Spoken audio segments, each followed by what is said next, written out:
நல்ல மனைவி அமையறதெல்லாம் வந்து ஒரு பெரிய விஷயம் அப்படின்னு சொல்லுவாங்க.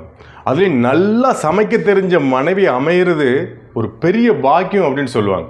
இப்போ நம்ம மனைவி இருக்காங்க, ஐத்தான் மதியானம் உங்களுக்கு பிடித்த குழம்பு வைத்திருக்கிறேன், வீட்டுக்கு சாப்பிட வாருங்கள் அப்படின்னு. ஆஹா, இவ்வளோ சந்தோஷம். என்ன குழம்புமா? உங்களுக்கு பிடித்த குழம்பு வைத்திருக்கிறேன், வீட்டுக்கு சாப்பிட. ஏம்மா பிடிச்ச குழம்பு தாம்மா, அதான் என்ன குழம்புமா? சிக்கனா, மட்டனா, இல்லை ஃபிஷ்ஷா, இல்லை முட்டையா, இல்லை எப்போதும் ரசம்னு ஒன்று வைப்பிய விஷம் மாதிரி அதுவா அப்படின்னு நம்ம கேட்போம். அதாவது பிடித்த குழம்புங்கிறத விட என்ன குழம்புன்னு சொல்லணும் இல்லையா? அதே மாதிரி தான் நம்ம சில நேரங்கள் எல்லாத்துலேயும் சொல்லுவோம், நல்லா சிரித்து வாழணும் அப்படிம்போம். ஆனால் சிரிப்புலேயே பல வகையான சிரிப்பு இருக்குது. எந்த சிரிப்பு சிரித்து வாழ வேண்டுங்கிறத நம்ம வந்து பர்டிகுலராக சொல்லணும். அதாவது சிரிப்புலேயே வந்து அதாவது ஆணவ சிரிப்பு, கம்பீர சிரிப்பு, ஏளன சிரிப்பு, நக்கல் சிரிப்பு, நையாண்டி சிரிப்புன்னு பல வகையான சிரிப்புகள் இருக்குது. இதில் முக்கியமாக வந்து நம்மளையும் சந்தோஷப்படுத்துறது, அடுத்தவங்களையும் சந்தோஷப்படுத்துறது ஒரே ஒரு சிரிப்பு தான். அதுதான் வாய் விட்டு சிரிக்கிறது, மனசார சிரிக்கிறது, குழந்தை மாதிரி சிரிக்கிறது.